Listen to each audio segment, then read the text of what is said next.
Alrighty, episode 72 of the Paws Up podcast featuring a very special guest. But before that, I'm here with Jake Gibson, Jonathan Mayer.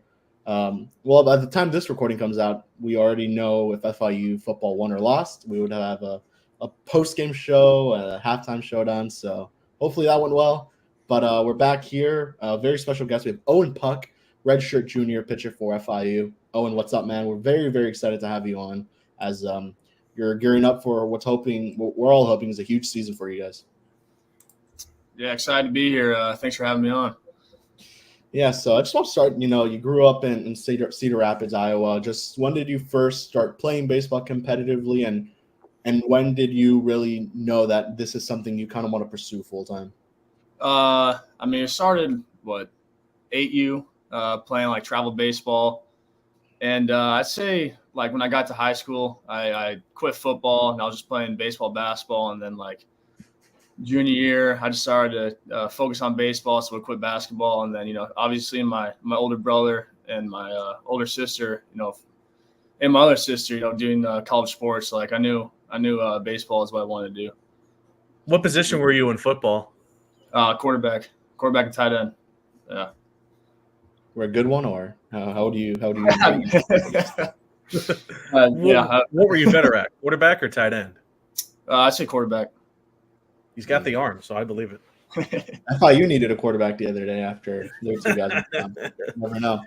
But you mentioned your brother. Just how much advice did he give you growing up? Out there in Iowa, and just what was that like having him kind of maybe help you out or learn new things? Yeah, obviously it's a great resource to have.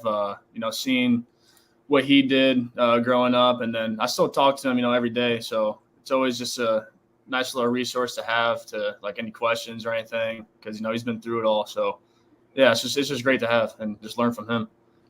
You talk about him being through it all. I'm sure you were there when he was drafted. Just what was that moment like for you guys together? And your family's pretty into the collegiate sports, and now obviously pro. Just what was that seeing him get drafted to Oakland? It was a great day. It was awesome. All the hard work he put in and seeing his dream come true. It was just a great day. No, but as you talked about, your brother, obviously, you know him, big leaguer with the Diamondbacks right now. How much did you look up to him over your process of pitching now and now pitching collegiately, Division I? Yeah, huge. Just asking him like, hey, what do you see here? What do you see there? Like send him video and stuff, like how to attack hitters, like sequencing, stuff like that. And then obviously the resources he has, like who he works with, like get in contact with them, and having that is just been able to help me like big time, like in my career, especially now being fully healthy, like because last year on ending restrictions come back from TJ. So yeah, it's huge to have. Can you talk about family? Obviously, you're from Iowa, and one big thing, obviously, the Iowa high school baseball scene was cool for you. You won a state championship with your high school in your senior year with Marion High School. Talk a little about that, being able to experience, a high school championship before heading off to college, and what was that moment like for you? Oh, that was awesome. Because I went to that high school like new my freshman year, and because one of my really good friends, I played with him growing up, so I went there, and like the head coach there, Coach Steve Fish, he's a great guy, and like all the hard work we put in, like he taught me a lot about the game, like about life, and all the hard work we put in there, like we wanted to do it for him. So it was nice that my final year we got it done, because we fell up short a couple years before that, like semifinals, and we finally did it. So that was awesome. Owen, I'm really interested. What other offers did you receive aside from FIU when choosing a college? I was talking to some other schools, some JUCOs, but FIU was really my first offer, and then I committed here shortly after. So it was really just FIU. How did they go about recruiting you? And obviously you mentioned they were the first. Were there any other reasons why you decided to pull the trigger on them? Yeah, so I was playing a tournament down here. I think it was in Fort Myers, or maybe it's Jupiter, I don't know. But yeah, they saw me pitch down here, and then they wanted me to come on a visit. I visited the school, and then I'm like, the school is awesome. My campus is really nice, and being in Miami is obviously really cool. So I just knew that it was just the right fit for me. Coming from Iowa, it's obviously a very different region of the United States when you compare it to South Florida. You have the food, you have the weather, you have the fascination for corn over there that you don't really have here. But no, what was the biggest culture shock you experienced when you made the move down here? Definitely speaking Spanish. I've been learning about Spanish. That's learn that. I don't know. I kind of just go with the flow. Like everybody accepted me here, so I mean, it's been smooth. Everything's been fine. Have any of your teammates been giving you lessons? Yeah, but it's probably not appropriate. But I see what you mean. Yeah. When you got here to FIU, Owen, who were some of the coaches or players that kind of took you under their wing when you first got here as a freshman? I mean, Orville Melendez obviously recruited me with Willie Cuyazo. Kevin Martin, he's still here with me, so which is cool. And then David Eckett's still here with me. But took me in Mario Fernandez, like Richie Pena, those guys, Nick Patelli, last couple of years, Adrian Figueroa. Like I'm still really close to those guys. Talk to those guys all the time. So those guys I just hung out with them, and they really took me under their wing. Your freshman year, you don't really see many freshmen get action, but you did. You had 13 innings and 12 games of work. Just what would you take away from that first collegiate experience, and how did that kind of help you set yourself up for the rest of your collegiate career now? Yeah, having that little experience, just learning the new speed of the game and everything. Like it's different from high school to college, obviously, and like having those 13 innings, I gotta get a little taste of it and learn like, okay, this is what you gotta do in certain situations, like understand the game, and just having that really help like into the future, like how to attack hitters, like what to do in certain situations. What was like that biggest thing you kind of took away from maybe the difficulty or the speed of the game going from high school to college? I'd say it's more like off the field, like how you handle yourself off the field, like doing the right things, like being disciplined, like taking care of your body, because it's taxing because you're at the field long periods of time, so you got to take care of yourself and then do the right things, and like you prepare, like the preparation will show out on the field. Yeah. So, do you remember your first appearance in a game at FIU? Yeah, I remember it was against Michigan. Big Ten. Oh, wow. Yeah, absolutely. Yeah, struck out the first guy, and then I walked the next three. Well, since then, how has your pregame routine, superstitions, and your overall mentality on game day changed over the years since then? I'd say I don't really have any superstitions for me, like myself, game day. It's more just understanding, like I understand my body a lot more. I gained a lot of weight, so like my body's totally different. I'm a lot stronger. It's just I'd say like how to get my body tuned and ready to go for the start, and then like things I've learned that I like picked up from other people or like from someone else, like things that I liked to put into my routine, and then figure out my routine. My routine's a lot different from freshman year, so it's just what I like and like what gets my body ready to go. So you were set for a very solid sophomore year in 2023, but things obviously went wrong when you suffered an elbow injury that required Tommy John sidelining you for the rest of the year. Just talk a bit about when you first found out the news and the journey that you had to go through just to get back to playing here now. Yeah, obviously, like right when I heard the news, I was, kind of a little down, but then, I told myself I got a whole year to like work on myself, work on my body, like get stronger and everything. I put on like 15, 20 pounds of good weight. Mm-hmm. And that actually goes into like my routine and stuff, because I was rehabbing at Cressy Sports Performance, and they show me a lot of things like that works for my body and how my body moves. So like learning that stuff and all the different things like that, like the rehab process was as smooth as can be. And I'm grateful that I had that resource for me. What did you learn the most about yourself during the rehab stint? It's just things like how my body moves, like mechanically, and things like that, like how be more repeatable mechanically, and still figuring that out. Like it's always a learning process, like as a pitcher, because things might be a little different here and there, you don't even realize. But just figure out how my body moves and what works for me. And for you, you were able to experience, a live BP that we were able to see back in January. What was that being able to kind of be back on the mound, see live hitters, and being able to be back in that environment, which was obviously closer, as the season started, being able to pitch last year? I mean, yeah, that was a big day. Like, it just felt amazing just to be back out there and competing, because there's honestly not a better feeling than just being on the mound competing against hitters. On that topic, talk a bit about how Coach Witten and what he did to mentor you during that recovery process, as well as when you got back to the mound last season. Because he was real open to me rehabbing that Cressy's and having that communication there, and he was just telling me, like, he sees the work I'm putting in and it's going to pay off, and like, he's proud of me for the way I handle things. And yeah, forever grateful to Coach Wynn for allowing me to go outside of FIU to rehab. And yeah. And obviously, looking at numbers last year, obviously the big thing was the strikeouts, 28 strikeouts in 26 innings. Really were able to, fill it up, had 7 against FAU on point this year. Talk about maybe your game specifically. Obviously, some things you maybe want to improve individually, but what were some things that maybe stood out to you from the standpoint of maybe high strikeout rates and being able to, get outs? And what were some things that you learned about yourself positively this year? I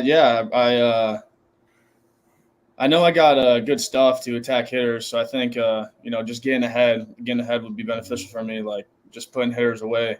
And I mean, I'm gonna go out there and compete. I know that. So yeah. And one thing, just to follow up on that, what was that being able to pitch? I know obviously there were times where maybe innings were a little bit lower at times, but what was that being able to pitch from February and then to May after coming off an injury in 2023? So obviously I was on pitch restrictions. I was like 40 pitches or 35 pitches first outing, and then I got up to like 60, 65.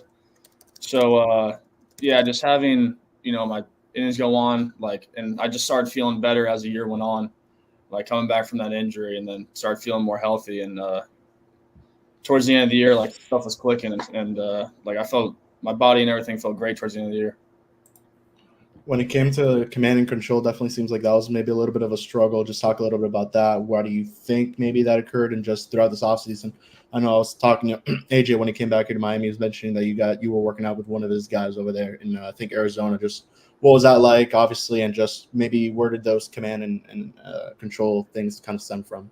Yeah, there was just some things mechanically that was going on that I started doing just like without even realizing. And with this guy out there in Arizona, we attacked those like this off season. Like, I'm doing different drills now to like feel that every day, and it's more just cleaning up mechanics, because pitching is just repeating mechanics. Be in the zone. So as long as I can be repeatable and everything, and make sure everything's sharp, then I'll be in the zone.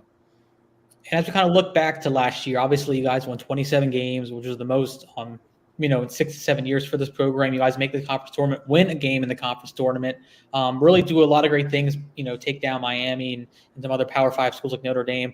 Just talk about overall what last year was, really another good stepping stone for the program under Coach Witten, and how would you kind of hopefully, use that momentum heading into this year, expect to, get over that hump of 500? Yeah, it was great, because my freshman year, I think we won like 16 games. So like seeing the growth and everything, like when Wynn came in and the new coaches, seeing, what they do, like, knowing the game of baseball, knowing what to do in certain situations is going to help in the long run. So like the stuff we learned and what we're learning now, and then, the new recruits coming in, I think this year will be even a bigger step. How fun was it seeing that team at times with the offense? You had Guida, LaCory. It must have been pretty fun having a lot of cushion too. Going. If like we're down a game, we knew we'd be all right, because those guys just raked. It was awesome to see. These guys just hit bombs. No, for sure. And to kind of tie a bow on last year, I think one of the coolest things ever, personally for you, obviously FIU, you guys have a total of 3 guys from Iowa, you including yourself, Ryan Ryerson, and Logan Rundy. This is kind of a 2-part question, but first question to this: how cool is it to be able to play with guys that are from your own state? You guys probably played, seen each other in high school and grew up as kids. What was that being able to be now being on in the same team in college baseball? Yeah, it's awesome. We played together actually when we were like 13, and then yeah, I kept in contact with both of them. Rundy would always because he lives like an hour from me. He'd always come down and hang out, or I go up there and hang out. And then they're both living with me. They're probably in the living room right now cooking dinner or something. So it's awesome having those guys. And to add up on that, you guys played Iowa last year, which I think was probably a really cool moment for you all. Probably your families were in attendance. We even took a game, again, a really kind of fun one. I think the first game of that series. But what was that like, being able to go back to your home state? Get to be in a place that, now you get to play. What was it? I think it was the Iowa Cubs AAA affiliate. But what was that, being able to be like, to be back home? That was just a great moment. Just being up there, my whole family and friends and everything came to come watch. So I got to see all of them. And then, Principal Park, AAA Cubs. I've been there once before, but it was only one time. And then actually playing there, we played their high school state tournament too. And then playing there in college, and that atmosphere, I think there was 6,000 people there Saturday night. So that was sweet. That was fun to watch. Still a little salty over having to pay for that subscription to watch it though on the Big Ten Plus. Kevin knows what I'm talking about, and I think you also know, Kevin, that it's time for a news break. Let's do it. Alrighty then, it is time for my news break, looking at all things FIU athletics and just FIU in general. So let's get right into it. Starting off with women's soccer, who have formally clinched a spot in the Conference USA tournament. I mean, being in the top seed in CUSA with the best conference record, that was kind of a given. But now it's official. And what'll make this tourney a bit more special for the Panthers is how FIU will be hosting it this year over at Leyva Family Field. It's scheduled to take place from Wednesday, November the 6th to Sunday, November the 10th.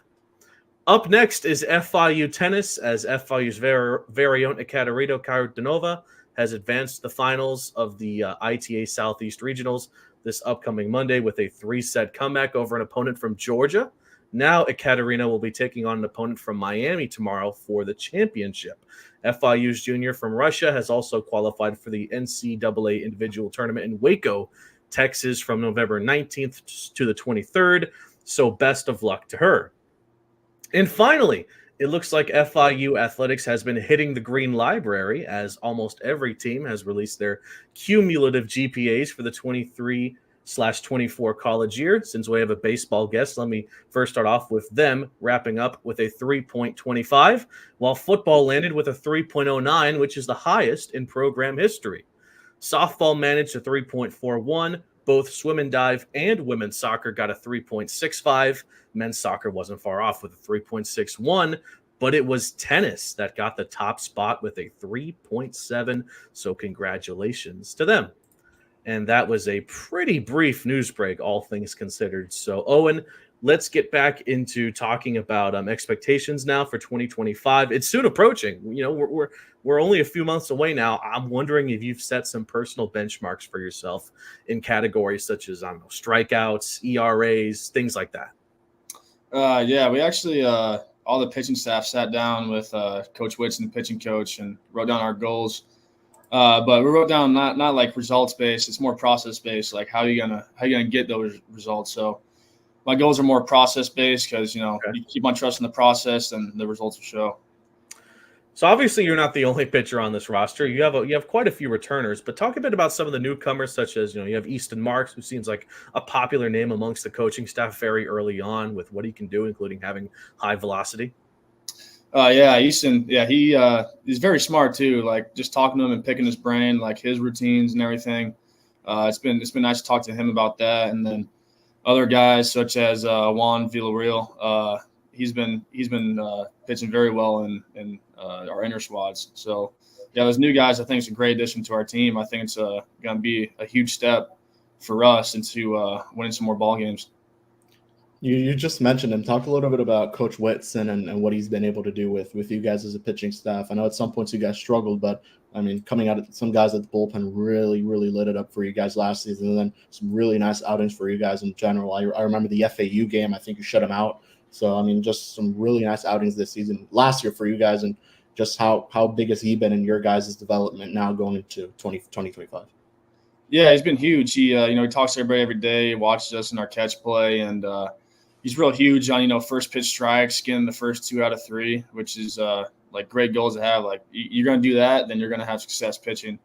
So him like hammering that into us, and then like stuff like even small stuff like controlling the run game, PFPs and all that stuff. Like him just being honest about that, it's gonna show, and it's gonna elevate our game. We knew last season your velo had a significant boost. Just talk about that, and then now this season, where is it at right now? Maybe a little premature given still early in the fall season. Just where are you right now in terms of velocity? Any pitches that maybe you added? Maybe some pitches that maybe you're going to use a little more this season. Just how's that looking like for you in terms of your arsenal? Yeah, the velo definitely shot from Tommy John. Just how smooth the rehab process went and getting stronger. And then first couple of inter squads, velo's been about the same. And then pitches, I'm throwing the same. Usage, I'd say getting more ahead like the fastball and cutter, and then just having the sweeper as a main put away pitch. So yeah, that's how I've been using my pitches the first couple outings this fall. I know the schedule hasn't come out yet, but there are definitely going to be some fun games on there. We know DBU is probably going to come back to town as well as Western. Just talk about those conference tournament games, and it's now adding Kennesaw State, a team that's actually been pretty good these last couple of years, and then obviously some of those non-cons, which I think we know Miami and FAU are the big ones, at least the in-state rivalries. Yeah, Coach Wynn always is going to put together a good schedule for us because no one wants to go out there and compete against the best, and having teams like that in our conference like Dallas Baptist, like those guys, very good ball team. And we get to go there this year. I didn't get to go my sophomore year because I was, redshirt. So, being against those good teams in our conference is only going to just help us out in the long run because, you're playing tight, close ball games against good teams all year long. Like once it gets to the postseason, that's all it's going to be, tight, close games, everybody competing. So, having those teams is going to be beneficial for us. We spoke about some of the pitchers that have stood out to you. Now let's look on the other side, the hitters. I'm sure you faced a couple of guys already. Just who's kind of stood out to you there that it's been a tough matchup for you, at least early on. I say seeing Kashawn Frett hit baseballs the way he does, it's just the amount of juice that guy has is insane. Like you see him hitting BP, he looks like he just barely touches it and just goes 30 feet over the net. So seeing that every day is honestly just impressive and awesome to see. And for this team, heading into 2025, obviously, you look at it, 27 wins for the program and what it's been the state of. It was really, really good. But obviously, you guys are not satisfied for, how the season ended. Kind of what are, obviously the early expectations for the program and looking to, really be able to, leap it to have a really good, successful year and hopefully, come away with an over 500 record. Yeah, I think shooting for over 30 games is over 31 is definitely doable. And I think the players we brought in, like pitching staff and offense, is really going to help, shut down teams or put up, crooked numbers on offense. And, yeah. And, to kind of look ahead to the year, obviously we're still early. It's, late October. Who are some guys that are kind of a little bit under the radar so far in practice or scrimmages that, fans say, hey, these will be really, really good pieces to the program heading into February? I think freshman Adonis Velez. I really like the way he's been playing. I tell him all the time, hey man, I love watching him play. And there's other guys like Kyle Kohler. I really like his swing, the way he plays, playing hard. I like what Andrew Ildefonso has been doing on the mound too. He just developed a new sinker, and that thing's nasty. And then my roommate too, Bryce Green. He's been pitching really well, and he looks really, really sharp. All righty, now as we wrap up here, we're going to do some quick rapid fire questions, and I'll get it going here with. I know there's a lot of personalities on this team, to say the least. So, who would you say is the funniest player on the team? A lot of them have said you, though. I will say. I appreciate that from them. Funniest, this guy Rundy always cracks me up. I'll say Rundy. There we go. Now, a music question: who's getting the aux core on the team? Who's not getting the aux? Getting the aux? Ooh. I don't know. Give me the aux. I know everybody on the team might disagree with that, but I'm taking the aux. What's the playlist looking like? I listen to underground rap, like Benny the Butcher. I don't know if you guys know who he is, but that's my favorite guy right now. Who's not getting the aux? Not getting the aux? Ooh. I'm gonna say Kashawn. Ooh. Oh no. What's Coach's playlist looking like these days? Oh yeah, I remember last year when Witten his BP playlist was fire. He was telling us he was excited about it. I'm like, all right, coach, this is some good stuff for BP. All righty. All right. Where would you say is your favorite place on campus to grab a quick bite to eat? Ooh, I'd probably say Chick-fil-A. That's a good I pick. think that's the first. I think it's the first person who's ever told us Chick-fil-A. I think someone else has said Chick-fil-A. I don't remember who though. It's got to be the second though. But You know what Austin Deering said for his choice? It's kind of out of the ballpark. He said Crave King. He said Crave King? Yeah. I haven't had that yet. Neither have I. Yeah. It's in the same place though, PG5, right? Yeah. Mm-hmm. Yeah, it is. Okay, I got a big question. This is an important one. It begins, I think, this week. Yankees, Dodgers. Who do you got winning? That's tough. I'm gonna go with the Dodgers. I'm just not a big Yankees fan, so wow. I'm gonna go with the Dodgers. How many games? I'm gonna say Dodgers in 6. Good pick.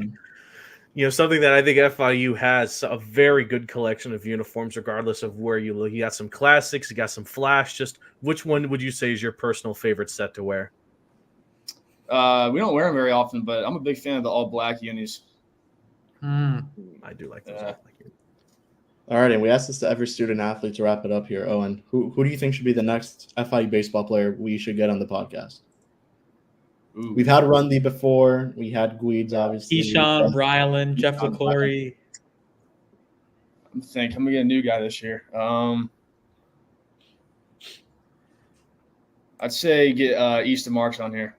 There we go. Easton Marks, not a bad pick. Alrighty, Owen. Thank you so much for spending some time with us here, man. As we always do with coaches and athletes, if you have anything you'd like to say to the fans, to FIU, to anyone else.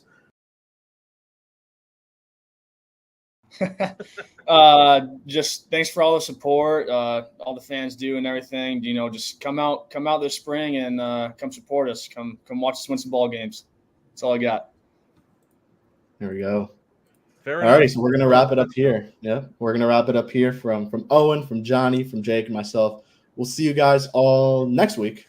We have a pretty fun guest there from FIU Swim and Dive. That's all I'll say. Yeah. Okay. So as always, you see how Johnny just went back up when we said swim and dive. Yeah.